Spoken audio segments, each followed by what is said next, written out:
This is Mike. He's 25 years old and he travels the world making viral videos for a living. But how does he turn simple ideas into videos that millions of people watch and that big brands pay for? Well, in this video, I'm going to take you behind the scenes on one of Mike's Instagram Reels that hit over 500,000 views and showing you exactly how it was made with the Insta360 X5 and Mike's top 10 tips. So first, let's watch the viral reel.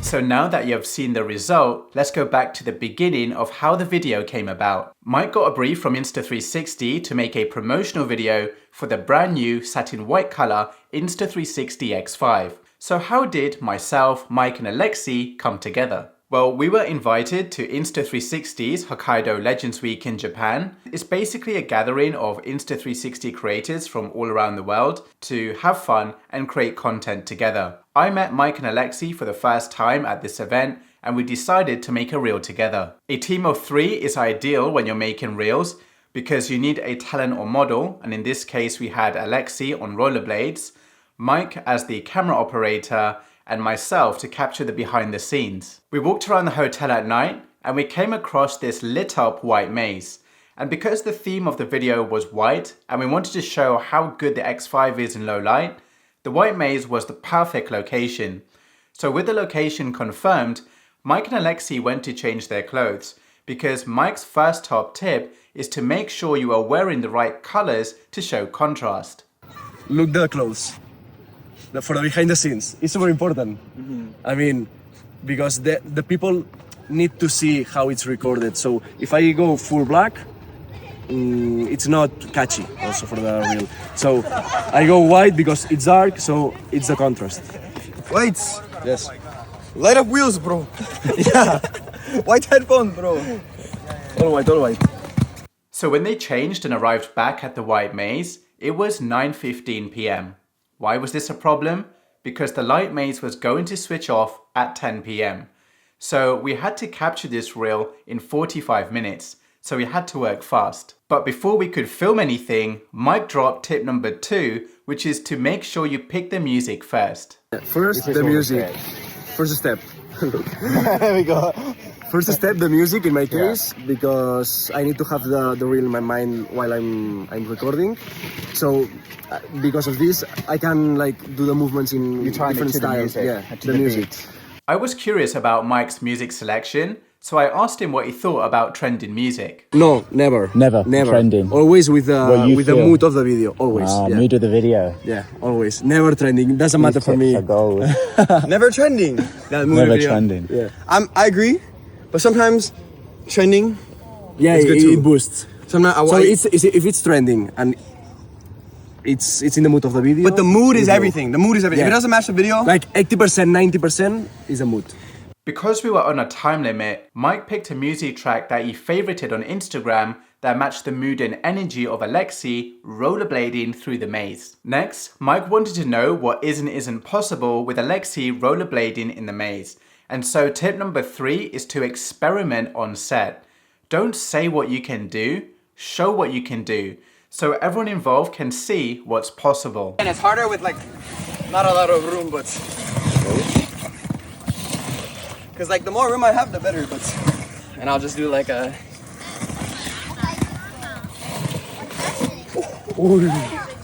But yeah. Okay, I know what we can do.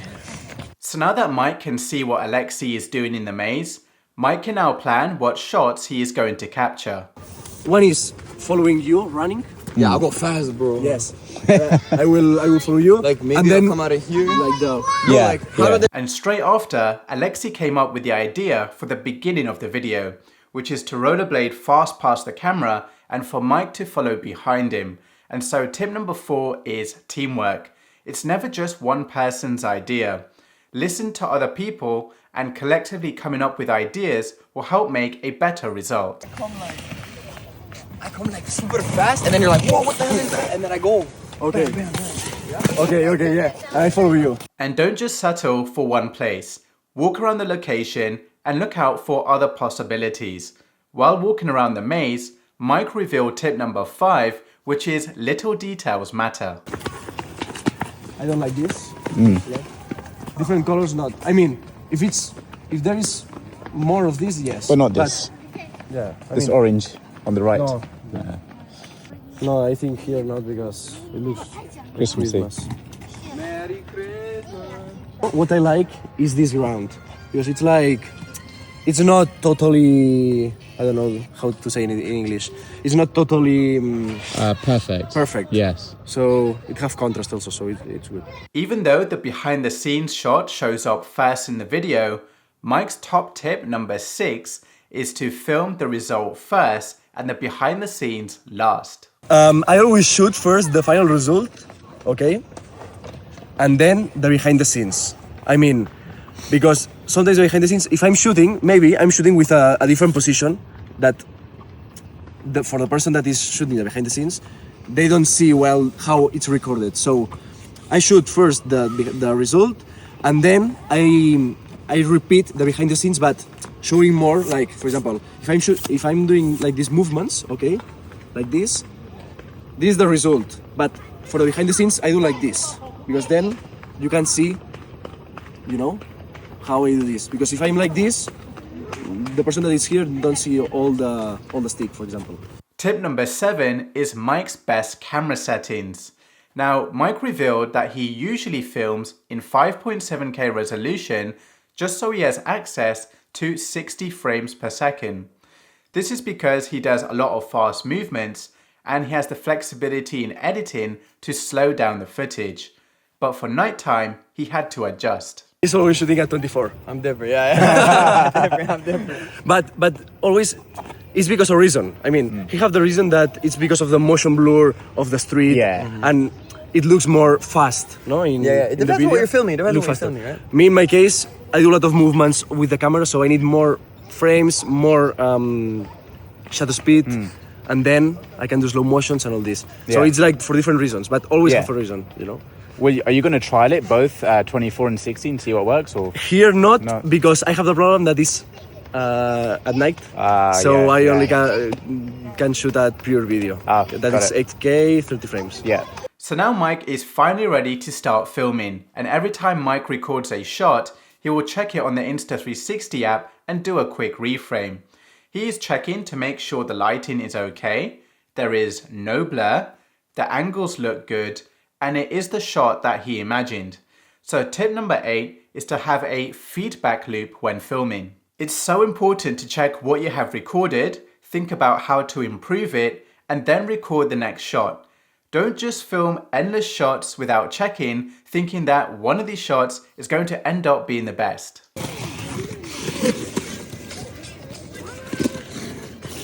Yeah, let me go through my legs. Yes.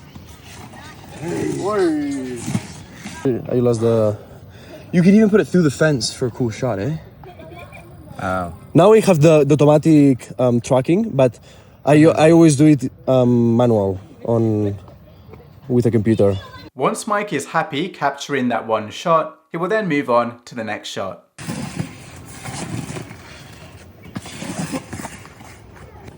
Always, I never use the fisheye. That's well, it's my personal, and I will do like this. I mean, I come from here, like this, and I will Amazing. spinning shot. And now this is the actual shot in the reel being filmed.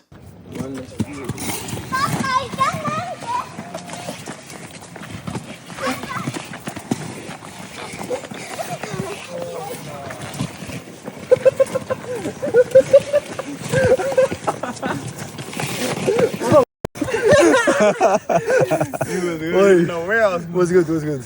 Even though Mike captured the shot that he wanted, we still carried on experimenting. So the next idea was to put the X5 through a hole in the fence to try and capture an interesting angle. And then we also had an unexpected visitor. 2, 1. And I can try a cooler move, maybe like a spin again. Ooh. Oof. Okay, let's. Oh wow, That's perfect for the video. it's real, right? Yeah, bro. He's hurt. Do a photo. The final shot we had to capture was the behind the scenes shot that plays at the beginning of the reel.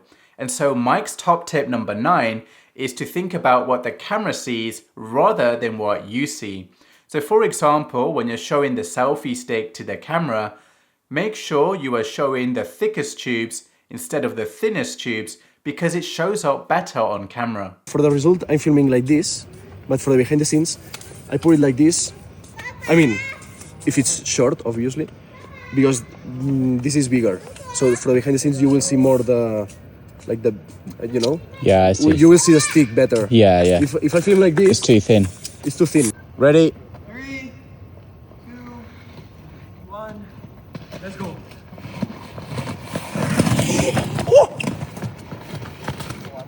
And at 9:56 p.m, with 4 minutes to spare, the reel was finished filming.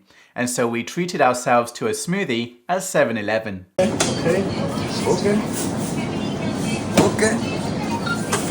This is what happens after you do the shot. You reward yourself with smoothies. The next day, Mike edited the reel. And so Mike's top tip number 10 is a bunch of little tips to do with editing. So Mike used Insta360 Studio to do the reframing. Mike will never use the Insta360 app to create the final result. And so in Insta360 Studio, Mike will always set the distortion slider to 0 because he does not like the fisheye look whatsoever.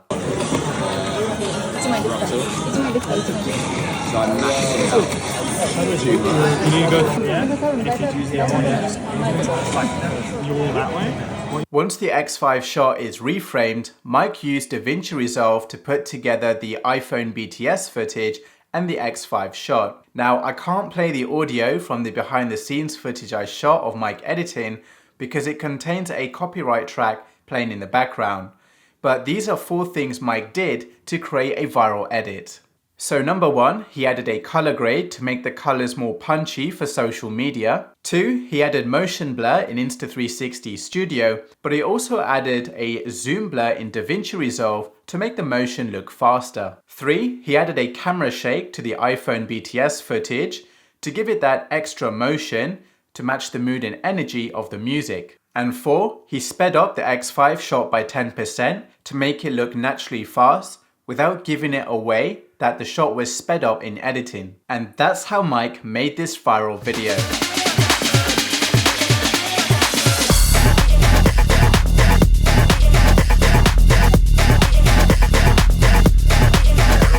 Big thanks to Mike and Alexi for making this video happen. Definitely check out their Instagram profiles for more ideas.